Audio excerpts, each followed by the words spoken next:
बिस्मिल्लाहिर्रहमानिर्रहीम, अस्सलाम वालेकुम। Welcome back to my YouTube channel Irtisam's biology.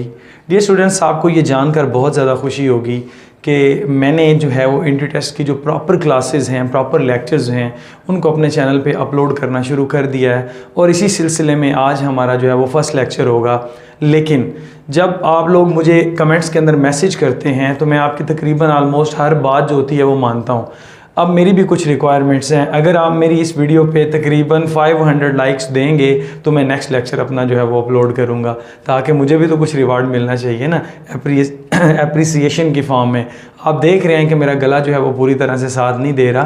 पिछले कुछ दिनों से अपसेट था, जो है वो गले का इन्फेक्शन हुआ था और आवाज़ जो है ना वो सही निकल नहीं पा रही थी। और फिर आपको पता है कि इंट्रेंस टेस्ट की जो क्लासेस होती हैं वो पूरे 1 घंटे की होती है और फिर इस तरह से बहुत ज़्यादा वहाँ पे बोलना, एक्सप्लेन करना, it's a quite difficult job. लेकिन उसके बावजूद मैंने यहाँ पर छोटे छोटे लेक्चर्स की सीरीज़ बनाई है जिसमें हम 10 to 20 मिनट्स का लेक्चर होगा और उसके अंदर हम जो प्रॉपर है एमडी कैट का प्रॉपर जिस तरह से सीक्वेंस है उसके मुताबिक जो है वो टोटल जो सिलेबस है उसको इंशाल्लाह कवर करेंगे। तो स्टार्ट करते हैं हम। चैप्टर नंबर फर्स्ट जो है हमारा दैट इज़ बायोडाइवर्सिटी। बायोडाइवर्सिटी यहाँ पर डेफिनेशन ज़रूरी नहीं है, लेकिन फिर भी मैं आपको बता देता हूँ।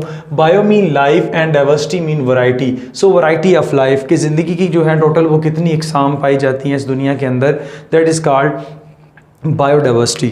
उसके बाद हम कहते हैं कि जो हमारा सिलेबस है, सिलेबस में सबसे पहले हम बात करेंगे वायरसेस के बारे में। सो वायरसेस जो हैं, जब भी हम बायोडाइवर्सिटी की बात करें तो सबसे पहले हम ए सेलुलर लाइफ से जो है ना वो शुरू करते हैं। These are called viruses. और इसमें वायरसेस की बाकायदा तौर पर हिस्ट्री है, जो हमारा पहला जो टॉपिक है उसके बारे में हमने बात करते हैं। Robert Koch and Lewis pasture के टाइम पे जो वायरसेस हैं बेसिकली इनको किसके साथ रिलेट किया गया था? किसी भी डिजीज़ के साथ। कहते थे कि कोई भी अगर डिजीज़ है तो उसके पीछे कोई ना कोई माइक्रो ऑर्गेनिज्म जो है वो मौजूद है। लेकिन बाकायदा तौर पर जब इनके बारे में तशखीस की गई, वायरसेस के बारे में बात की गई, तो फिर इनको जो नाम दिया गया दीज वाज दन वेनम, इसको जहर का नाम दिया गया। जो वायरस है इसका लिटरल मीनिंग भी आपके पास क्या है? वेनम है। और इसको किसके साथ रिलेट किया गया? वायरसेस को डेथ के साथ, कि जब भी कोई वायरल अटैक होता है उससे क्या होती है डियर स्टूडेंट्स? डेथ हो जाती है। सो इस वजह से इसको वेनम का नाम दे दिया गया। ये तो बात थी सिंपल कि इसका जो इंट्रोडक्शन है, इसका जो लिटरल मीनिंग है वो क्या है। उसके बाद हम चलते हैं 2 MCQs हमने स्टार्ट करने हैं और इन 2 MCQs के अंदर हम इसकी जो हिस्ट्री है उसको इंशाल्लाह पूरी की पूरी को कवर कर लेंगे जो हमारे सिलेबस के अंदर है। वैसे तो वायरसेस की बहुत ज़्यादा हिस्ट्री है। हमने PTB प्लस जो आपके पास है फेडरल की जो बुक है उसमें से जो कॉमन चीज़ें थी उनको निकाल लिया है और उसको मैंने डिस्कस कर दिया है। The process of vaccination was introduced by, किसने जो है वो वैक्सीनेशन का प्रोसेस जो था उसको इंट्रोड्यूस करवाया? अब वैक्सीनेशन जो थी वो फर्स्ट टाइम आपको पता है एडवर्ड जेनर ने की। तो यहाँ पर ऑप्शन अल्फा आपका ठीक है। और कब की? 1796 में। और किसके अगेंस्ट की? There is a pox virus, small pox जो है उसके अगेंस्ट उसने क्या किया? वैक्सीन जो थी वो बनाई थी। और आपको पता है, यहाँ पर बताता चलूँ कि जो पॉक्स वायरस है हमारी बुक के मुताबिक ये आपके पास लार्जेस्ट जो है वो वायरस है। उसके बाद हम चलते हैं बीटा पर। ऑप्शन है चार्ल्स चैम्बरलैंड। चार्ल्स चैम्बरलैंड जो है इसने 1884 के अंदर बोला कि जो वायरस है बेसिकली ये क्या है? एक फिल्टर एबल इन्फेक्शियस एंटिटीज़ हैं। और इसने किसके ऊपर काम किया? रेबीज़ के ऊपर काम। किसने कहा कि ये पोर्सिलीन का जो फिल्टर है उसमें से जो है वो गुजर जाता है, बहुत ही टाइनी है, बहुत ही माइन्यूट पार्टिकल्स हैं जो क्या करते हैं? इन्फेक्शन काज करते हैं। फिर इसके जो एक्सपेरिमेंट को था वो आयवन वोस्की ने जो 1892 के अंदर डियर स्टूडेंट्स क्या किया? इसको बाकायदा तौर पर TMV जिसको बोलते हैं टोबैको मोज़ेक वायरस, उसके ऊपर एक्सपेरिमेंट किया। और इसने भी कहा कि ये एक फिल्टरेबल इन्फेक्शियस एंटिटीज़ हैं जिनको फिल्टर करने के बाद भी अगर वो जो फिल्ट्रेट है उसको टोबैको प्लांट्स के जो हैं लीव्स अगर उनके ऊपर डाल दिया जाए तो फिर भी उनके अंदर टोबैको मोज़ेक जो है वो आ जाती है। इस तरह से वॉल्टर रीड जो था, वॉल्टर रीड ने 1901 के अंदर येलो फीवर के बारे में बताया। अब हमारी बुक के अंदर जस्ट जो है वो येलो फीवर के बारे में लिखा हुआ है 1901 के अंदर, लेकिन बेसिकली ये काम किसने किया था? Walter read. तो ये हिस्ट्री भी होगी प्लस एमसीक्यूज भी आ गया, आपके पास ये एमसीक्यूज पूछा जा सकता है। तो एडवर्ड जेनर ने तो वैक्सीनेशन का प्रोसेस किया, लेकिन इन चारों का काम क्या है या तीनों का काम क्या है वो भी आपको मैंने ऑलरेडी इसके अंदर मेंशन करके बता दिया है। नेक्स्ट हम चलेंगे, डैश इज या dash isolated and crystallize the virus first time. कौन वो बंदा था जिसने फर्स्ट टाइम वायरसेस को क्रिस्टलाइज किया और बाकायदा तौर पर आइसोलेट किया? तो ऑप्शन अल्फा पर है टॉट, बीटा पर है डी हैरले, चार्ली पर है टी.एम.वी. रिवर और आपके पास डेल्टा पर है W.M. स्टेनले। तो यहाँ पर स्टेनले ने क्या किया था? डेल्टा ऑप्शन इसका ठीक होगा। उसने फर्स्ट टाइम वायरसेस को जो था बाकायदा तौर पर आइसोलेट किया, आइसोलेट करने के बाद उनको क्रिस्टलाइज किया।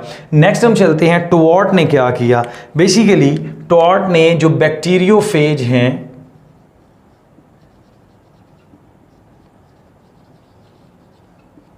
इनके ऊपर जो थी वो रिसर्च की थी और कहा था कि ये बेसिकली ई कोलाई ईटर्स हैं। ई कोलाई जो है उसको ये क्या कर देते हैं, उनकी कॉलोनी को बिल्कुल ख़त्म कर देते हैं। That's why we call them bacteriophages. और डी हैरले ने 1917 के अंदर इसी काम को रीडिस्कवर किया।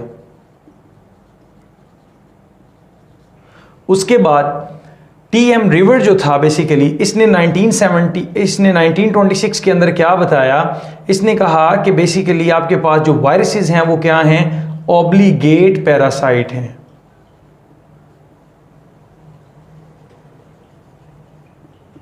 यानी कि ये होस्ट स्पेसिफिक हैं।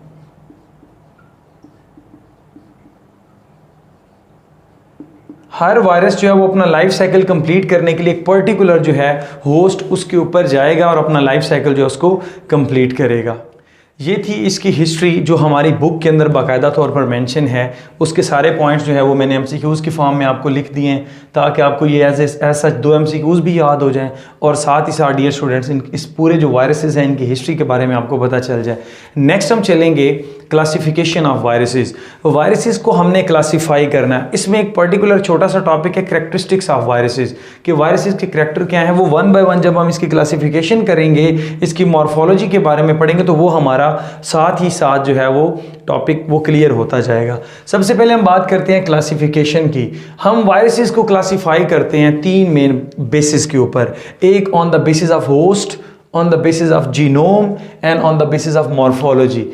वायरसेस को अगर होस्ट के पॉइंट ऑफ व्यू से क्लासीफाई किया जाए तो कुछ वायरसेस ऐसे होते हैं जो प्लांट्स पर अटैक करते हैं, these are called plant viruses. For example आपके पास है टीएमवी, टोबैको मोज़ेक वायरस। यहाँ पर मैं थोड़ा थोड़ा जो इंट्रोडक्शन है वो दूंगा, फर्दर जब हम इसकी बाकायदा तौर पर मॉर्फोलॉजी प्लस जो आपके पास है सम वायरल डिजीज़ उस टॉपिक के अंदर मैं इसको बाकायदा तौर पर जो है वो क्लियर करके आपको बताऊंगा कि कौन कौन से वायरसेस हैं, उसका कॉजेटिव एजेंट कौन सा है, मोड ऑफ ट्रांसमिशन क्या है और उसके सिम्टम्स क्या है। वहाँ पर फर्दर हम इनको क्लासीफाई करेंगे।